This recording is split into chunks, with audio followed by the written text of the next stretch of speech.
আবার শুরু হচ্ছে আরেকটি টেস্ট ম্যাচ।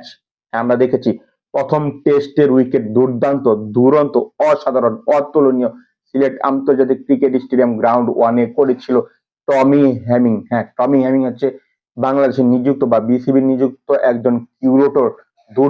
দুরন্ত, অসাধারণ একটি পিচ করে জাস্ট প্রতিদ্বন্দ্বিতা হয় ওই খেলাতে, বা আইসিসির যে মান যে রক্ষা করে যে পিচ করা হয় তা তিনি করেছেন বা করে দেখেছেন। তিনি সুনাম দর্শকদের কিংবা বলা চলে সাংবাদিক কিংবা বলা চলে বিসিবি কর্মকর্তা, বিসিবি প্রেসিডেন্ট, কোচ, ক্যাপ্টেন এবং সহকারী কোচ সকলের কৃতিত্ব তিনি পেয়েছেন। দুর্দান্ত একটি পিচ করেছেন তিনি, স্বনামধন্য পিচ কিউরেটর যে তিনি তার রেখেছেন বা মান সম্মান রেখেছেন টমি হ্যামিং। এখন কি পারবে এই টেস্ট বা দ্বিতীয় বা শেষ টেস্টে মিরপুর জাতীয় ক্রিকেট স্টেডিয়ামের যে উইকেট বা চিরাচরিত উইকেট, বিশেষ করে ওই কালো মাটি, ধান ক্ষেত, পাট ক্ষেত, আখ ক্ষেতের উইকেট কি তিনি বদলে দিতে পারবেন রাতারাতি?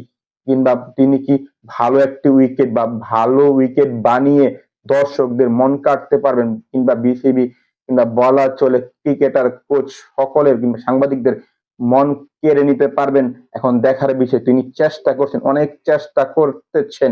হ্যাঁ, আমরা দেখতেছি তিনি রোলের মাধ্যমে কিংবা বলা চলে আর্দ্রতা মাপার মাধ্যমে কিংবা ছবি তোলার মাধ্যমে কিংবা পানি দেওয়ার মাধ্যমে তিনি পিচটা তৈরি করা বা তিনি তার পর্যাপ্ত জ্ঞান প্রয়োগ করছেন। তিনি যে বিশ্বের বিভিন্ন জায়গাতে তিনি কাজ করেছেন বা মাঠের কাজ করেছেন, হ্যাঁ আমরা দেখেছি। তিনি আউটফিল্ডের কাজ তিনি করে এখন সুনাম কুড়িয়েছেন।